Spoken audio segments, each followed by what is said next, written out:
First I rise to my highest heights, giving all praises due to Allah. I give honors to all true and divine prophets, including Jesus, Mohammed, Buddha, Confucius, and the prophet of these days and times, our prophet Noble Ali. I extend those honors to all Asiatics and Muslims present and worldwide. I'm Sheik Talib-EL, chairman here in Temple 21-3. Peace. Peace. So I'm not going to hold y'all more, so we're going to jump right in to where we left off at in our last discussion. And you know, people are typically used to me talking about not so much religious figures in my demonstrations, but more history and law. And you know, sometimes you have to kind of take your gifts and bring about whatever you can out of them. Even when you delve into other areas, you have to take your skills and take that skill set and apply them. So I love history, and obviously as a sheik, we study religion, whatever. But I wanted to look at Prophet Muhammad and Islam from a historical perspective, something that if I wasn't a Muslim, if I didn't believe in the Prophet Muhammad, if I didn't believe in the Quran, I could learn about this man from that vantage point.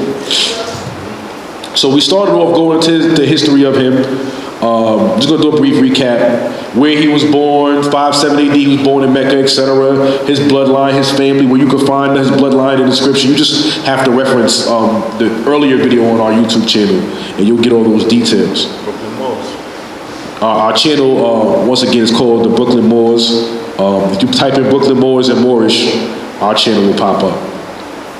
There's some European gymnasts that pops up if you type in Brooklyn Moors. So if you see the European gymnasts, you're on the right path. You just got to keep searching. Down here, you got to scroll down a little bit. So Prophet Muhammad came from modest origins. He didn't come from wealth. He was a merchant, family man, etc., etc. He was primarily viewed as a spiritual leader. That's how people look at him. But they don't view him from the standpoint of a political leader or a man who innovated, certain social concepts. So we talked about shura, which means consultation, and how Prophet Muhammad, he didn't just. So there's this narrative that the pale Arab went into Africa with the sword and enforced all these so-called black Africans into Islam. So I think the first thing we want to establish is that Arabia is Northeast Africa. During the time of Prophet Muhammad, they were dark-skinned people. He even came from he descended from Kedar in the Bible, which means dark. We showed pictures in the previous demonstration of dark-skinned Arabians where it happened. That's right. All right, so let's move forward. I believe we left off. Oh yeah, so one more premise that Islam was not spread by sword, how it's taught by Western scholars and Christians. It wasn't spread by a sword. Although conflict took place, we're going to actually talk about some of those conflicts and the approaches that Prophet Muhammad took through historical record and the events that took place subsequently. So let's kind of rewind back. Arabia at that time, well, not even talk about Arabia, we'll talk about Medina specifically, because this was the first base that Prophet Muhammad was able to establish in Islam.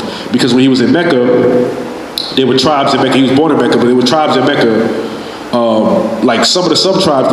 He was a part of the Quraysh tribe, but 2 of the 3 sub-tribes out of the Quraysh tribe didn't like Prophet Muhammad. And they essentially ran him out of Mecca into Medina.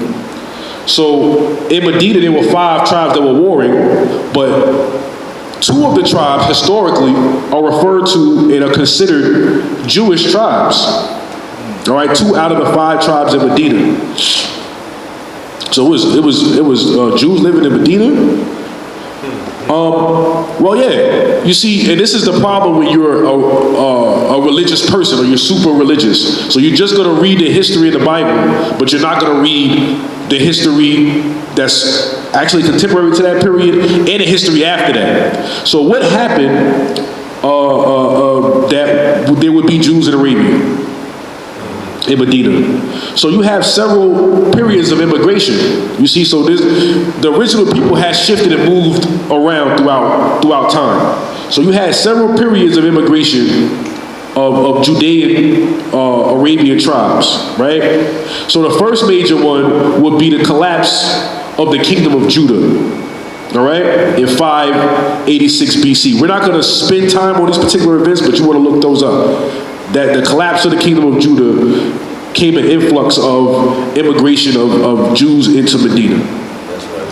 Then you have the Roman conquest of Judea, right? So after the Roman conquest of Judea. So we already know that the Romans had, during the time of Jesus, before the time of Jesus, and after the time of Jesus. So we're talking about a span of several hundred years, close to 1,000 years, which is, we refer to, when was the head of Satan taken off? Talking about Satan. When was the head of Satan taken off? 153 by Satan. So by who? By Muhammad, right? So when we're talking about the head of Satan, what's the head of Satan? What is the head of Satan? Byzantine Empire. The Byzantine Empire, which is the Eastern Roman Empire, which was defeated in the year 1453.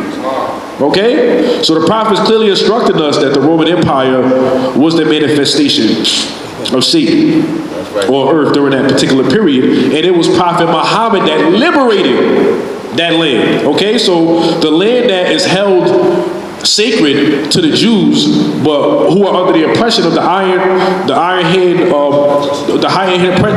oppression of the pale-skinned nations of Europe, who were governing portions of that land at that time. It was Muhammad who liberated that land. That's right. But again, he didn't liberate that land by the sword per se. It was unification in that land through his diplomatic methods. So let's continue talking about the immigration, then we'll get back into that. So there was a Jewish rebellion in the 66 Christian era, and that rebellion led to an influx. The destruction of Jerusalem by Titus, and 4 years later, 70 CE. So they were exiled out of that land at that point, and they were nomadic, they were wanderers, they were in the desert. They were what you would call Bedouin, the same thing you would call an Arab. They were desert wanderers when they were exiled. So there was that period. Then there was the survivors of the Bar Kokhba revolt in 135 CE. So there were many revolutions that was taking place among the Jews trying to liberate themselves. But they failed every time. You even have the Maccabees, the book of Maccabees, that records some revolts led by the Maccabee family against the Romans. That's right, working. So the survivors of the Bar Kokhba revolt in 135 AD, they were looking for, I'm sorry. Okay, Bar Kokhba. My pronunciation is horrible with the Semitic languages, but B-A-R, first word, Kokhba, K-O-C-H-B-A, revolt. So this was, they were trying to get religious freedom, and they basically, the survivors fled into the desert. They rather have lived in the desert than under the Roman yoke of law. Right? Then there was immigration around 300 AD by people who are known in Islamic literature. They call them the Banu Aus, A-U-S, I don't know how to pronounce that, and the Banu Khazraj, K-H-A-Z-R-A-G, who they fled the Gassanids in Syria. G-H-A-S-S-A-N-I-D-S. We're going through this just so you understand there was an influx of Israelites coming into the land of Medina. So there was also the migration from Judea into the Southern Arabian Peninsula during the rise of the Himyarite kingdom around 388 AD. All right, so there was several different influxes. So that's why there were Jews living among Arabs in Medina during the time of the prophet. See, we're trying to set the stage so you can kind of visualize what was going on. So out of those 5 primary tribes in Medina, they were at war, as I had stated last week.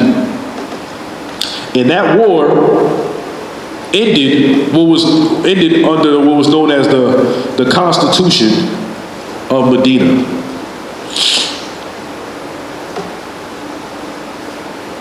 All right, so the Constitution of Medina, let's see if I got that. Do I have it? Okay. I guess I'm going to have one of the boys come read some of this.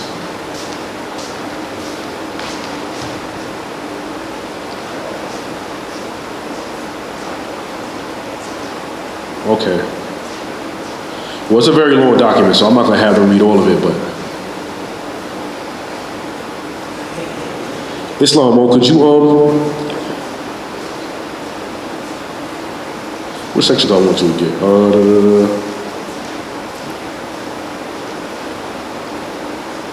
Islam, one of y'all moles? It don't matter. Brother Jason, you can come.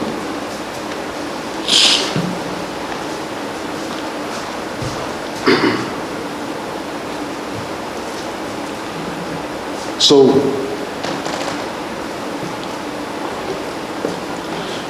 Islam, could you read section 3 of the Constitution? Yes. So, section 3. Just section 3.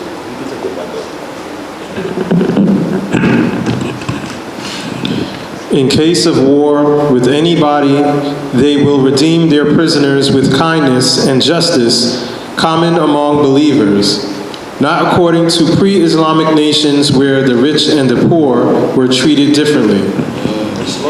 So here you have it right here, that if they had a war, when they talk about redeem their prisoners with kindness and justice, essentially, prisoners are the people in society that are abused and mistreated the most, because they're the ones who, like, their freedom is literally taken from them. Like, certain rights that you have, you no longer have rights as a prisoner.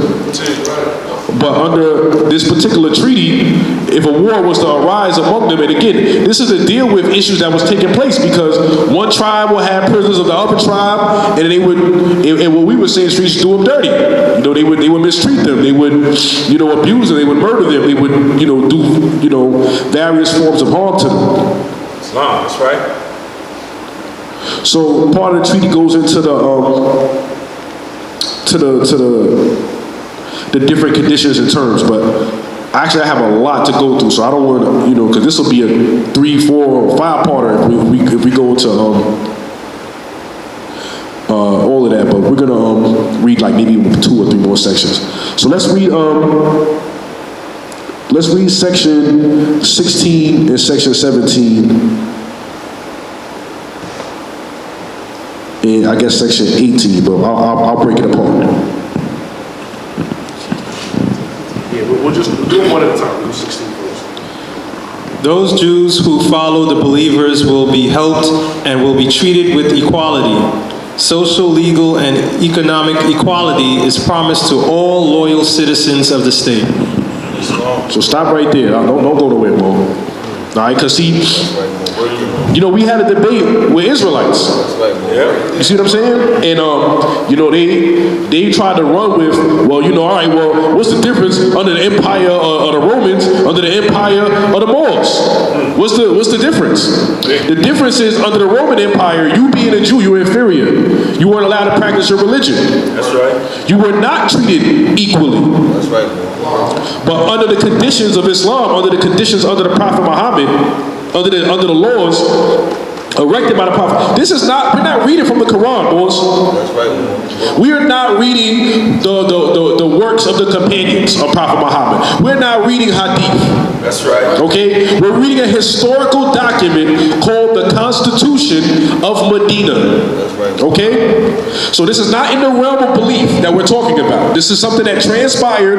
This is a document that was erected that the city-state of Medina was predicated upon. This is how Islam, this was a springboard by which Islam found itself to 2 billion people across the planet Earth. This is the origin of it. And it don't sound like a sword to me. That's right. It sounds like an olive branch to me. That's right. All right? So as long as they assisted and helped, they were treated with equality. So there was incentive for Jews to ally themselves with non-Jews, aka Muslims, though. There was an incentive. They had an economic incentive, they had a social incentive, they had a legal incentive. For centuries, they were under the oppression of the pale-skinned nations of Europe, the Iron Hand oppression. That's right. And when they allied themselves with these Muslims, who Prophet Muhammad called, he talks about followers of Jesus, right? The Jews themselves, as well as Muslims, as one group of people of the book. You see? And he created a political state out of that. That's right, bro. He unified because they had certain basic principles that corresponded with one another, that they would be able to live in peace and harmony. All right? So let's continue. Even when you say how he let them Even though you're saying how they let them do the thing, it's in the Quran. If so-called Jews, if they wasn't taking the Sabbath, they wasn't following their own holy. Even the Muslims looking at them like, what's wrong with you? Like, you crazy, you're a heathen. Islam. Well, you know what? We're gonna tap into the Quran next, because again, like I don't want to be on, because again, we get criticized for dealing with religion. You know what I'm saying? As if we don't deal with history, as if we don't deal with science, as if we don't deal with mathematics. So I'm trying to restrain myself from doing too much into the Quran, but we're actually gonna correlate some of the stuff with the Quran. As a matter of fact, The Ansars came out of Medina. Okay, well, I'll make the point for you then. The Ansars, or the Ansar Allah, or the helpers of Allah, came out of Medina. That's right. Islam. Sheik Mohammed, while we get in this, could you give me Surah 2, Ayat 62? Yeah, we're gonna go there. So let's read section 17. No Jew will be wronged for being a Jew. Islam. So there go right there, section 17, real simple. Jews living in Medina under Islamic rule could not be persecuted on the basis of who they were. Is that the condition under Christianity? No. Emphatically no. That's right. When the Romans was ruling in that land, because you were a Jew, that was exactly the reason you were persecuted. Because you were not a Christian.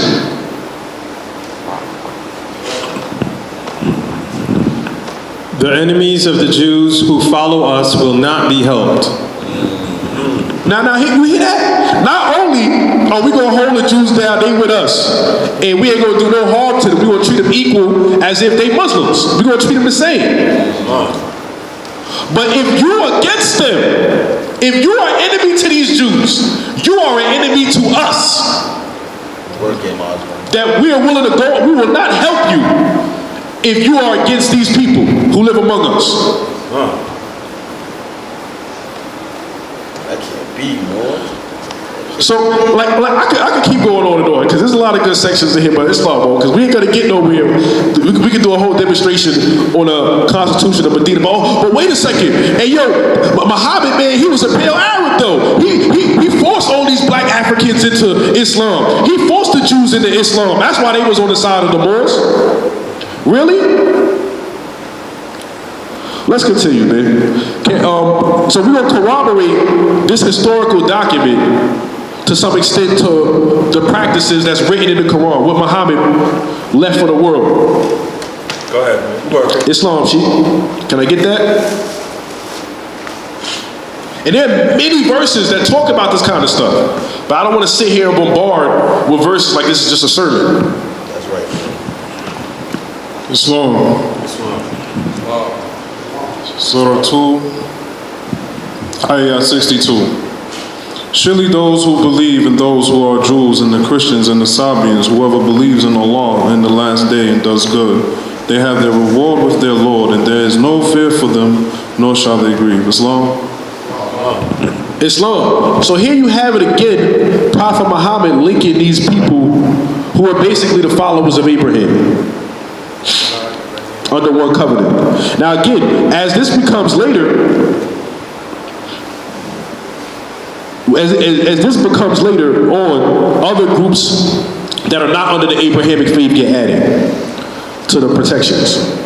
But see, so what we're looking at is one of the earliest historical examples of religious tolerance and religious freedom in the history of mankind. But let you watch Fox News, right? Let you go to a minister or a ministry and let them explain to you Islamic history, and it's all oppression, it's forced, you know, people were compelled to do it, etc., etc. But this is a historical document right here. Now here's the irony in all of this. The sections that I'm reading to you about the Jews, here's the irony in all of this. They numerously actually broke the agreement, the covenant, the Constitution of Medina, so much so that it led to the conflicts such as the Battle of Badr. The Grand Sheik, he breaks down the Battle of Badr, especially during the time of Ramadan, showing that these Muslims, they was observing Ramadan. Some of them was on the front lines fighting while, or protecting those that were praying while, you know, that conflict was ensued, and they were fasting. And came out triumphant. That's right. To kind of let us know, like, yo, how the excuses that we make during Ramadan to not do Ramadan, when these people were fighting for their lives, fighting for their future, and fasting in the midst of combat. Imagine that. All right, so we talked about the Treaty of Hudaybiyah, I don't know how to pronounce that, but it's Hudaybiyah,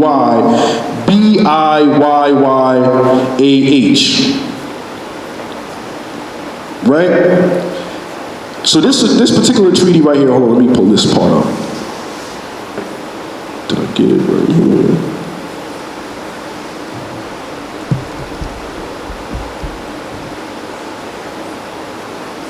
So this particular treaty right here, actually, no, you know what? Because we kind of discussed that. I want to get back to the document that Brother Jason was reading last week. Hang on one second, Moses. I did bring it. All right, so this particular document, the Grand Sheik had brought out last week, was actually one of a series of documents.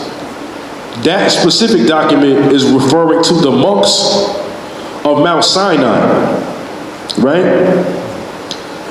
And basically the covenant of the prophet to those monks. Now, those monks, when we hear monks, what's the religion of those monks in Mount Sinai that he's talking about? What's their religion? You scared to answer. It's only so many answers it could be. Don't be scared, Mos. What was their religion? Islamism? Good guess, but nah. Wow, I can't. What is our religion? Islam. Is that a new? Is that an old time religion? Old time religion. Okay, so you saying that they that old time? Okay. Anybody else want to take a stab at it? Judaism. Nah. Nope. Y'all So I heard somebody say it, but it was real low. Come on, brother. Was it you, brother Jason, or was it brother Mohammed? Or Sheik Mohammed? It was Sheik Mohammed. Come on, Sheik. You gotta let these boys try, man. You gotta let them try. Sheik Mohammed's right. They were Christians. So when you hear monks, you might think, oh, they must be Buddhists or something. No, these were Christian monks that this particular document is written to. So we're only going to go and cover this one, but there are several of what they refer to as the Christian covenants that Prophet Muhammad made. So the one we're going to read is the covenant of the Prophet Muhammad with the monks of Mount Sinai. There's also the covenant of the Prophet Muhammad with the Christians of the world, and there's two versions of that, which is the Christians of Najran and the Christians of Persia. There's also the covenant of Prophet Muhammad with the Assyrian Christians, the covenant of Prophet Muhammad with the Armenian Christians, the covenant of Prophet Muhammad with the Syriac Orthodox Christians, and the covenant of Prophet Muhammad with the Coptic Christians. All right, there's a number of others. Then he had a number of Jewish covenants, right? Which is the covenant of Medina, or which we call the Constitution of Medina, which we were just talking about, and we read some excerpts from. The Treaty of Machna, the covenant of the Prophet Muhammad with the children of Israel, and a single covenant of the Prophet Muhammad with the Samaritans, which we're talking about the Samaritan Jews. That's right. and finally, the covenant of the Prophet Muhammad with the Parsis. All right, so why did I name all these covenants? Because clearly, this man put a lot of energy and effort into diplomacy, into reaching out to other communities. So the idea that Islam could have spread across North Africa in the span of 60 years makes a lot of sense if you're good at negotiating and getting people to get on board with you. Oh, you Christian? Cool, stay Christian. Just ally with us and we'll get rid of these people that's giving you a hard time. We're not talking about the Roman Catholic Christians. All right? So we talk about the Coptic Christians, we're not talking about the same group of Christians. You get what I'm saying? There are Asiatics. When we use the term Christian, we use the term loosely. But we're mainly referring to the followers of Jesus.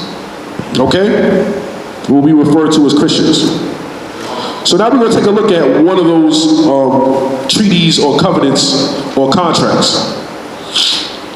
So, everything from the Persians to the Zoroastrians to various different groups of people, the Prophet Muhammad was able to unify under the banner of Islam. And that's how it spread across North Africa in 60 years. Because many of the people in North Africa, for example, we talk about the Syriac Orthodox Christians, that's in Northeast Africa, right? When we talk about Syria is also in that region, whatever. Persia, we're talking about Asia. Then we go into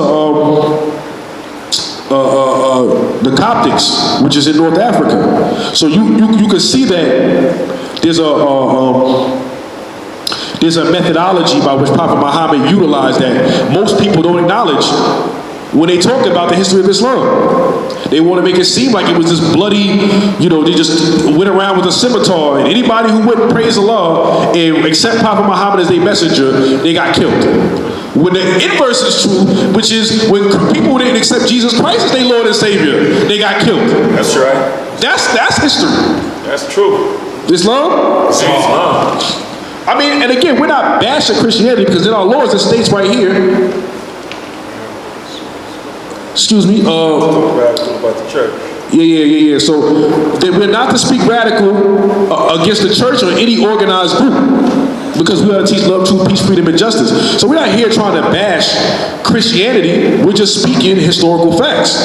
Even in the Christian Bible, it talks about the man who's named Paul, who was part of, who worked very closely with the Pharisees and was executing people who were Christians. And then later on, Jesus Christ gets crucified with that method, and then you start studying the history after the years of Jesus, and that was the method of execution. Then you have the inquisitors, who torture people during the Inquisition and various different periods in history that Christians would kill people. Manifest Destiny, we talked about that. We talked about the doctrine of discovery, how that Christopher Columbus, he was sanctioned by the church. And the church said, hey, listen, if they're not Christians, you enslave them. You take on their property. This is not talking blasphemous about the Christian church. We're talking about widely known world history. But this history is not widely known because we're governed by a group of people who are anti-Islamic, or Islamophobic, if you will. Well, it's because of this history, because of the power that Islam had to unite so many various groups of people of different national origins, different belief systems, through this particular method of, again, observant or religious pluralism is a good term to use. And what I mean by religious pluralism, it's more than tolerance. It's more than tolerance. It's the social promotion of differences among religions. To be able to understand and cross lines, to break those barriers down. And this is what Prophet Muhammad had did. So the Islamic State wasn't just a religious state. It wasn't just people just running around in turbans trying to cut people's heads off, like it's depicted in cartoons and Western media. Islam, that's right. There was real diplomacy. There were meetings among heads of states of different tribes, and they went around inviting people into Islam. And if they didn't accept, they just didn't accept. Islam, Sheik. Islam. Sorry. I want you to just backtrack to reiterate what act was that? We were talking about publicly. Oh, I'm sorry. I was just reading that too. 3. No, it's not 3. Oh, it's an additional. Additional laws. Okay. I wasn't even just reading. I was going off my head. Then. I had some views. Oh, somebody's on the what's the name? No, some people that chime in or. Oh, okay. Well, look in the additional laws. I was looking for it over here, but I want to have. I noticed I am the divine constitution in my head. Like I remember them, but sometimes I'm not even reading. I'm just quoting. I was going. So what was I last saying? Because I got a little off track just now. What? It's all good. We're going to go into this in a second, but there was something I just said that was real important. They accepted it, though. Okay. Oh, okay, right. Okay, so that's what I'm saying. I think before we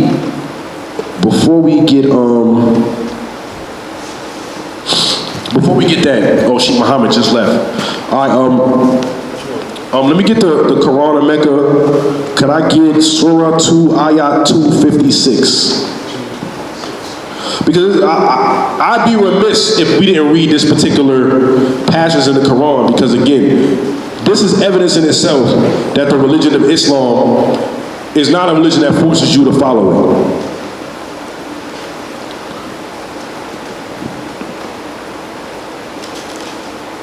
This should be the one right here. Ayat 2. Surah 2, Ayat 256. There is no compulsion in religion, and the right way is indeed clearly distinct from error. So whoever disbelieves in the devil and believes in Allah, he indeed lays hold on the firmness handle which shall never break. And Allah is hearing, knowing. Islam? So there right there. He says there's no compulsion in religion, and the right way is clear from wrong. So under that particular understanding and premise, the Prophet Muhammad understood we don't have to force you into Islam. If we got the right teachings, if what we saying is right, then you're going to be compelled to follow if you want to follow the right path. That's right. And if we're wrong, it's clearly going to be manifest. You're going to know that this ain't true. So, I wanted to read that verse. But let's get into the, so there's one historical document right there. I gave you a list of other historical documents. You can go back to the video, write it down, Google, and get more in depth on it. But I gave you specific excerpts out of the Covenant of Medina, also known as the Medina Constitution, or the Constitution of Medina.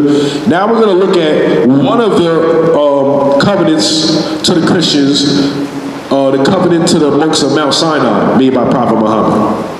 So we're gonna go into that. You ready, Mo? Let's go.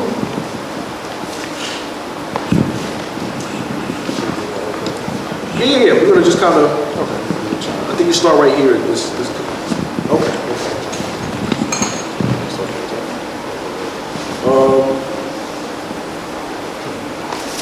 You can just start right here. The covenant was written by Muhammad, the son of Abdi Allah, the proclaimer and warner, trusted to protect Allah's creations in order that people may raise no claim against Allah after his messengers, for Allah is almighty wise. He has written it for the members of his religion, and to all those who profess the Christian religion in East and West, near or far, Arabs or non-Arabs, known or unknown, as a covenant of protection. Stop right there. So right there, he lets you know that Arabs and non-Arabs, Christians, people who are known and unknown, that they are under this protection. He calls it a protection. All right? Remember we went into last week the dhimmis, which means in Arabic means protected person. that literally if you were a non-Muslim under the Islamic Empire, you were a protected class of citizen. Your religious freedom was protected, your property was protected. A lot of the stuff that you see in the American Constitution, why people all around the planet Earth think America is so great, we found during the time of Prophet Muhammad. In a document, in the historical documents related to this man, contemporary to the period of which he walked the earth.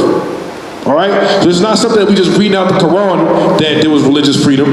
We're actually reading in different historical documents among different communities in different regions of the planet Earth that he was professing the same thing. Islam? Islam.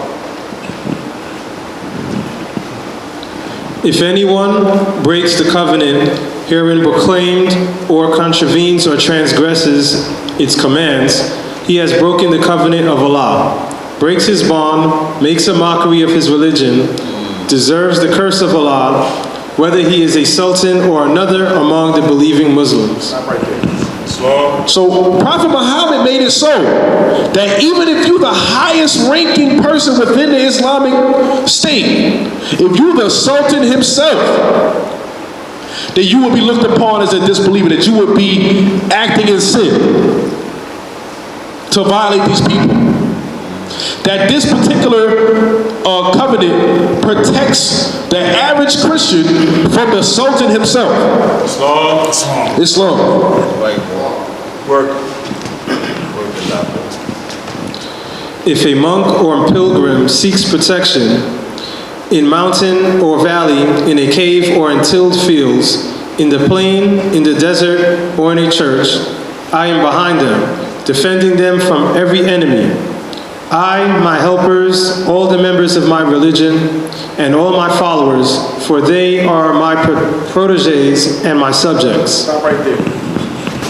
So according to the Prophet Muhammad, that all Muslims are bound by this covenant. That's right. To protect these protected class of citizens. Okay? In the same way that by you being a soldier in the United States Army or the Navy, that you take an oath to protect all American citizens, regardless of their religion, regardless of their race, or etc., etc. In the same way, Prophet Muhammad instituted that regulation among Muslims to protect Christians throughout the Islamic world, to protect Jews throughout the Islamic world, to protect non-Muslims and non-Arabs throughout the Islamic world. That's right, boy. You see, Prophet Muhammad preached equality in the purest sense. But because we are ignorant to Islamic history, and that's not something that's a focus within Western civilization and society, we don't understand just how powerful of a man this person was, how much of a revolutionary he was, how unfathomable during a time period of which you still have kings and queens and rulers and despots, that you would have a man protecting the rights of the regular, average, everyday person who's not even of his bloodline, who's not even of his kin. How remarkable of a man. Islam. Islam. We about to wrap up in a minute or two. I protect them from interference with their supplies and from the payment of taxes, save what they willingly renounce. There shall be no compulsion or constraint against them in any of these matters. Let me see that real quick, because I'm kind of worried. So he says, I protect them from interference with their supplies, meaning their goods, their stuff. And from the payment of taxes, save what they willingly renounce. There shall be no compulsion or constraint against them in these matters. So here it is, protecting them from taxation. That's right. Protecting them from duties, interests, or what they call in the Islamic world, tariffs. Right? Islam. That they were protected from this, from other Muslims. So a Muslim in another state can't say, yo, you know what? You Christian, you gotta pay a tariff on this. Islam. That's right. This is the justice, that fifth principle in Islam. displayed by Prophet Muhammad.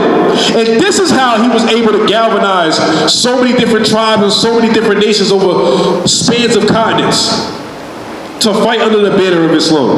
That's right. It wasn't about a compulsion of a sword. Stop believing in this Western European Christian mythology about this man and do your due diligence. Do your research and see who this man really was. That's right. And see why Islam spread without the cosign of a sultan or a king or somebody high power. Islam.